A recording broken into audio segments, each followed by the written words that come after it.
Assalamualaikum warahmatullahi wabarakatuh. Halo teman-teman semuanya. Perkenalkan, nama saya Cevita Ramadhani dari NPM 23042811040.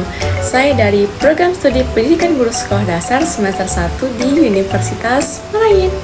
Di sini saya akan membuat tugas dengan mata kuliah Konsep Dasar IPS, dan dosen pengampunya adalah Bapak Yudhistira Ahmad, SPD, MPD.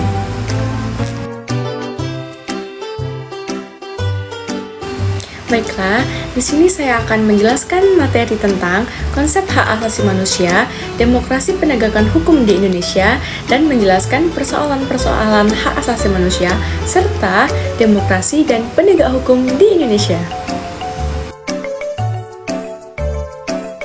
Baiklah, kita masuk ke materi yang pertama, yaitu menguraikan konsep hak asasi manusia.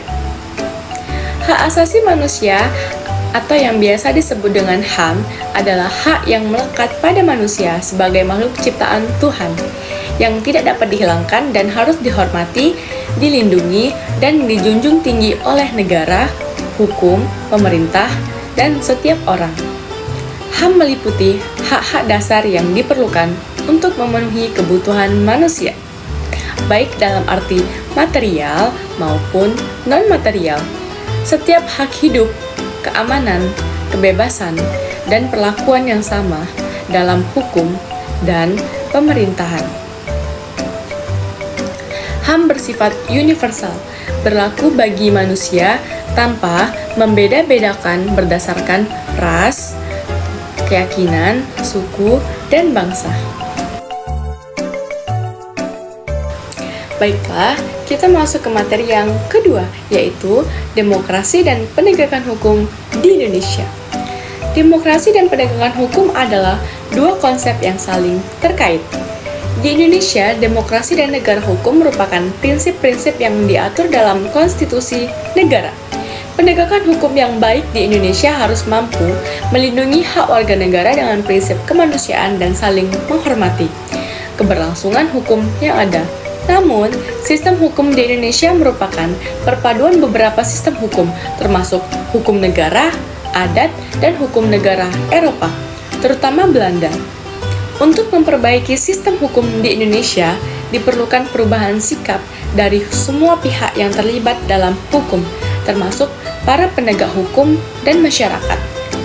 Proses penegak hukum yang demokratis sudah menjadi tuntutan yang wajar dalam negara hukum seperti Indonesia, dan pembenahan penegakan hukum yang harus dimulai dari reformasi sistem hukum yang mencakup struktur hukum, substansi hukum, dan budaya hukum.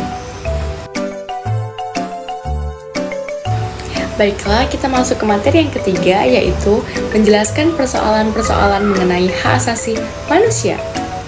Persoalan hak asasi manusia merujuk pada pernyataan tentang pelanggaran atau kurangnya penghormatan terhadap hak-hak asasi manusia.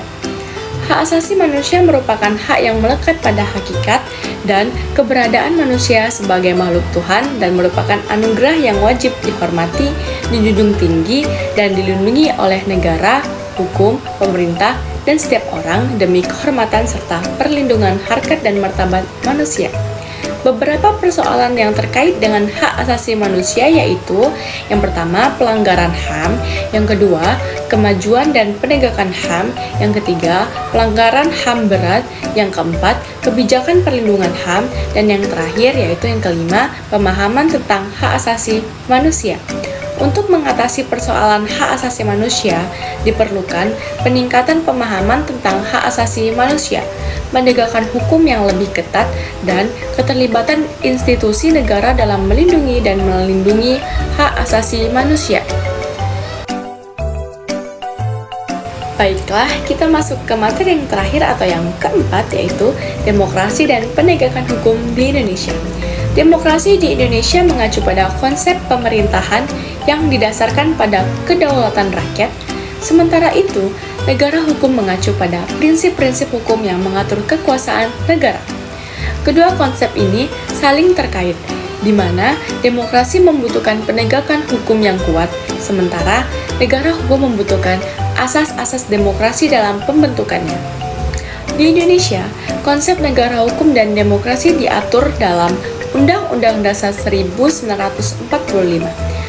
Penegakan hukum yang demokratis di Indonesia juga menuntut adanya reformasi hukum, termasuk halnya struktur hukum, substansi hukum, dan budaya hukum.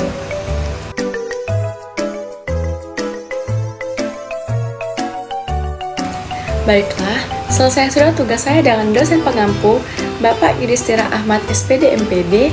Apabila terdapat kalimat yang salah, kurang lebihnya saya mohon maaf. Saya akhiri. Wabillahi taufiq wal hidayah. Wassalamualaikum warahmatullahi wabarakatuh.